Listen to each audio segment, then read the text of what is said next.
ദൈവനാമത്തിന് മഹത്വം ഉണ്ടാകുമാറാകട്ടെ. ഇന്നുവരെ ജീവിപ്പാൻ ദൈവം തന്ന ഉപകാരങ്ങളെ ഓർത്ത് സ്തോത്രം ചെയ്യാം. ഞാൻ കുര്യൻ എം ചാക്കോ. അധികാലത്ത് ഫോൺ ബെല്ല് കേട്ട് പാസ്റ്റർ ഉണർന്നു.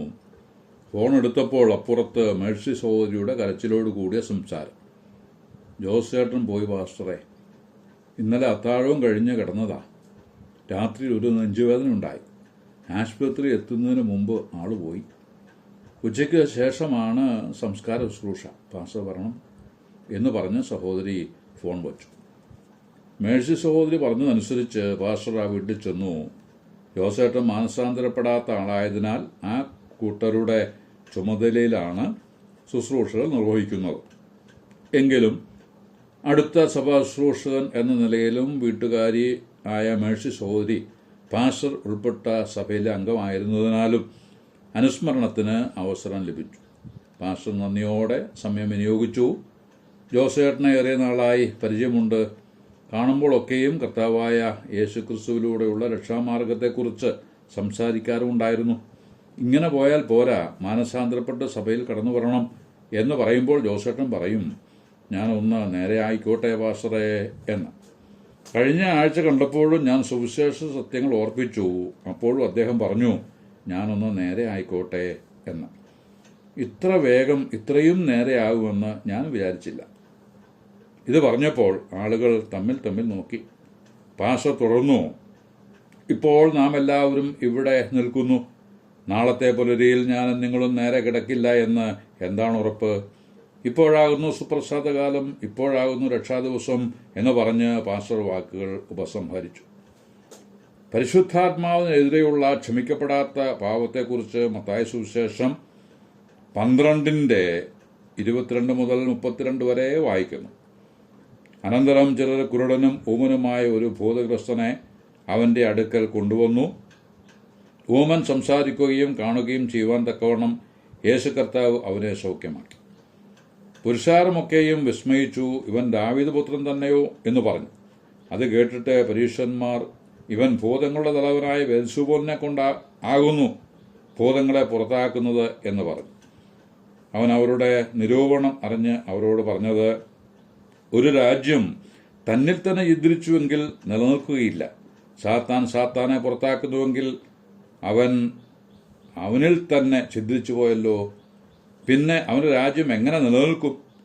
ഞാൻ ബെൽസെബൂലിനെ കൊണ്ട് ഭൂതങ്ങളെ പുറത്താക്കുന്നു എങ്കിൽ നിങ്ങളുടെ മക്കൾ ആരെക്കൊണ്ട് പുറത്താക്കുന്നു? അതുകൊണ്ട് അവർ നിങ്ങൾക്ക് ന്യായാധിപന്മാരാകും.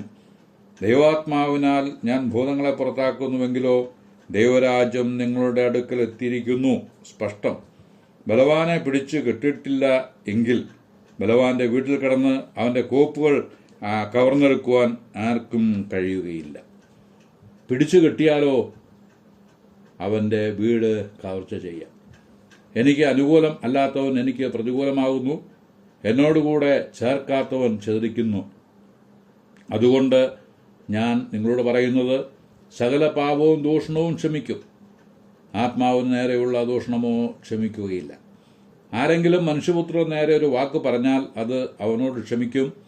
പരിശുദ്ധാത്മാവിന് നേരെ പറഞ്ഞാലോ ഈ ലോകത്തിലും വരുവാനുള്ളതിലും അവനോട് ക്ഷമിക്കുകയില്ല. യേശു കർത്താവ് കുരുടനും ഊമനുമായ ഒരു ഭൂതഗ്രസ്തനെ സൗഖ്യമാക്കിയതിനോടുള്ള ബന്ധത്തിൽ പരീശന്മാർ പറഞ്ഞു, ഇവൻ ഭൂതങ്ങളുടെ തലവനായ ബെൽസെബൂലിനെ കൊണ്ടാകുന്നു ഭൂതങ്ങളെ പുറത്താക്കുന്നത് എന്ന്. യേശുവിനെ താഴ്ത്തിക്കെട്ടുക എന്ന ഉദ്ദേശത്തിൽ കുറഞ്ഞതൊന്നും പരീശന്മാരുടെ പക്ഷത്തില്ല. അതിനാൽ പരിശുദ്ധാത്മാവിനെ വ്യംഗ്യമായ നിലയിൽ ബെൽസെബൂൽ എന്ന് ആക്ഷേപിക്കുകയാണ്.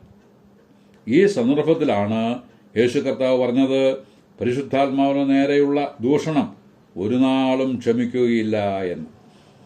ക്രിസ്തുവിന്റെ ഐഹിക കാലയളവിൽ മേൽപ്പറഞ്ഞതുപോലെ ആയിപ്പോയ മനുഷ്യർ ഹൃദയകാഠിന്യം നിറഞ്ഞവരും ക്രിസ്തുവിനോടുള്ള വെറുപ്പിന് ശേഷം അയവ് വരുത്തുവാൻ മനസ്സില്ലാത്തവരും ആയിരുന്നു. പരിശുദ്ധാത്മാവിനോട് എതിർത്ത് നിൽക്കുന്നവരും ദൈവിക ആലോചനയ്ക്ക് കീഴ്പ്പെടാത്തവരും മനുഷ്യപുത്രന്റെ മരണത്തിന് വഴി തുറക്കുവാൻ കാത്തു കഴിയുന്നവരും ആയിരുന്നു. അവരുടെ മുമ്പിൽ യേശു കർത്താവ് വലിയ അടയാളം പ്രഖ്യാപിക്കുകയാണ്. തന്റെ മരണ അടക്ക പുനരുത്ഥാനത്തെ വ്യക്തമാക്കാനായി യോനയുടെ അടയാളത്തെ ചൂണ്ടിക്കാണിക്കുന്നു. തിമിംഗലത്താൽ വിഴുങ്ങപ്പെടുകയും പിന്നീട് ഛർദ്ദിക്കപ്പെടുകയും ചെയ്ത യോനയുടെ ചരിത്രം യോനയുടെ പുസ്തകം 1:17 2:10 വിവരിക്കുന്നുണ്ട്. ഈ സംഭവം യേശു കർത്താവിന്റെ കഷ്ടാനുഭവത്തിന്റെയും മരണത്തിന്റെയും ഉയർപ്പിന്റെയും പ്രവാചനീയമായ ചിത്രമായി കർത്താവായ യേശു അംഗീകരിച്ചതും ആണ്. ലോകത്തിന്റെ പാപം ചുമക്കുവാൻ വന്നവൻ അത് ചുമന്നുകൊണ്ട് കുരിശിൽ കയറി മരിച്ചു, അടക്കപ്പെട്ട് 3-ാം നാൾ ഉയർത്തെഴുന്നേറ്റു. അത് തെളിയിക്കുന്നത് ലോകത്തിന്റെ പാപത്തിന് പരിഹാരം വന്നു എന്നാണ്.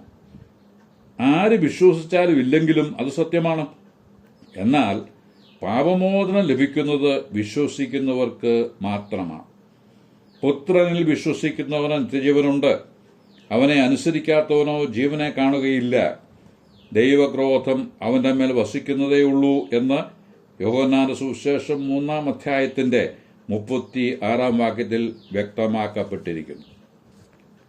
എബ്രായ ലേഖനം 10:19 മുതൽ 25 വരെയുള്ള വേദഭാഗത്ത് വ്യക്തമാക്കിയിരിക്കുന്ന സത്യങ്ങൾ മുറുകെ പിടിച്ചുകൊണ്ട് 26-ാം വാക്യം മുതൽ നമുക്ക് ധ്യാനിക്കുവാനായിട്ട് ആവശ്യമുണ്ട്. സത്യത്തിന്റെ പരിജ്ഞാനം ലഭിച്ച ശേഷം നാം മനഃപൂർവ്വം പാപം ചെയ്താൽ പാപങ്ങൾക്ക് വേണ്ടി ഇനി ഒരു യാഗവും ശേഷിക്കാതെ ന്യായവിധിക്കായി ഭയങ്കരമായൊരു പ്രതീക്ഷയും എതിരുകളെ ദഹിപ്പിക്കുവാനുള്ള ക്രോധാഗ്നിയേ ഉള്ളൂ.